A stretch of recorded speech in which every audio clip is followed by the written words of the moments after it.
Hello and welcome to another episode of Therapy Unlocked, where we're unlocking the mind one conversation at a time. I am your unqualified co-host, Final Girl M, and here we have... I am Katrina Mondragon, licensed professional counselor, licensed mental health counselor, licensed practice in the state of Massachusetts and Oklahoma. I'm a professional, but not your professional. That's right, professional, not your professional. This is not medical advice. We are here for entertainment and amusement only. Entertainment.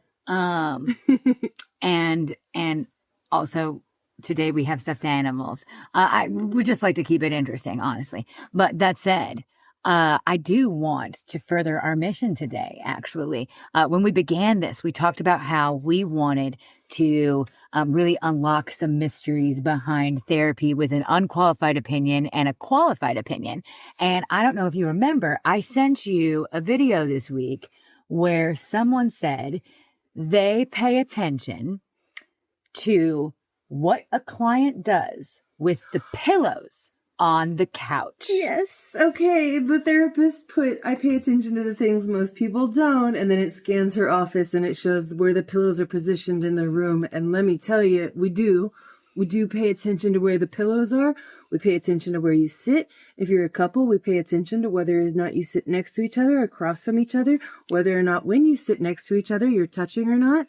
Like, there's different nonverbal communication things that are important to note, not judge, but notice. Mm-hmm. And that is relevant, or it may not be relevant, but it's noticed. What do you find you get from observations like that? Those would it be like an incidental observation? Is there a terminology for that? It would be a behavioral observation. Behavioral observation. So the behavior of I'm going to sit right up next to my partner and snuggle up next to him, or the behavior of we're very distant right now, so we're going to sit in two separate chairs instead of on the couch next to each other. Those are behavioral things to note. Interesting. Those are things that I would notice as well when I was a childcare provider and new children would come in for maybe like a trial run or something along those lines. How were they playing together? Were they going into a group together to do a group play, or were they doing more of like a parallel play? And, you know, did that fit in well? I imagine it's so that's funny. With dogs, they do something similar. When you're taking a dog to see if they're going to be boarded, they have to test them to see how well they socialize with the other dogs. So when they test them out to see if they're going to be well socialized with the other dogs, they introduce them to see, okay, are they more for solo play or are they going to have social play? That's so funny. Yeah. No, kids and pets can often be quite alike. Why is it wet? I don't know. Why are you naked? Yeah. Problems. Things only moms. I tell you what. Speaking of videos, I saw another video that made me go, oh, gee, it's like absolutely everything neurodivergency, because it was just a girl listing off several things she did in her childhood. And then the comments generally agreeing that, yes, that was very weird. And also that they had done it too. And I was like, wait, are you telling me it's odd to hide in the clothes racks every time you go to a department store? I thought that was just the fun way you play at department stores.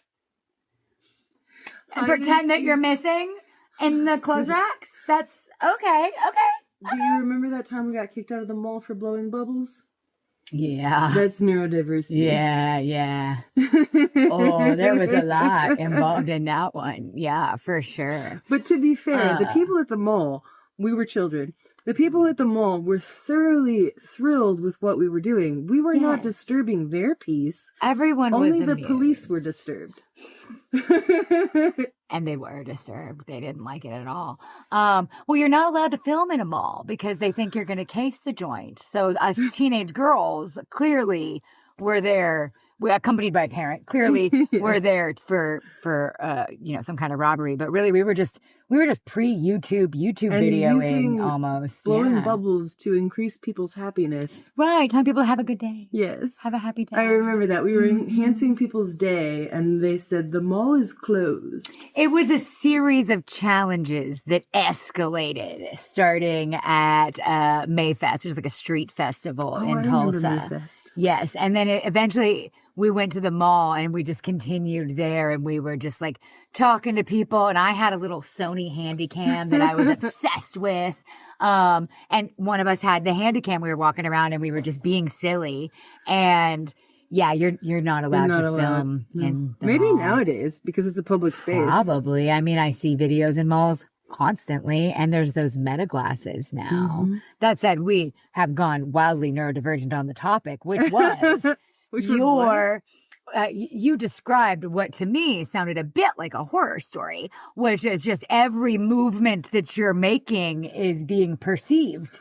Oh, not every movement. No, just the notable ones, the big ones. So, for example, I will have a slightly ajar photo or picture in my office, and if somebody notices or is disturbed by that, then I might unpack that with them. But it is on purpose that my degree is crooked. Interesting. What a trap. But it's not a trap. It's just how I prefer it. I prefer it crooked. Other people don't. And when they notice it, and if they're bothered by it, if they're not bothered by it, that's fine. They just notice it. It's a trap. If they are bothered by it, then we unpack why is that so bothersome. Right, which is great. I mean, I find often that that's one of my bigger challenges. I don't know if other people feel that way, but, you know, as you said, like if they notice it, you unpack that. That kind of guides the conversation a bit. My executive function never met functional. I should clarify if they want to.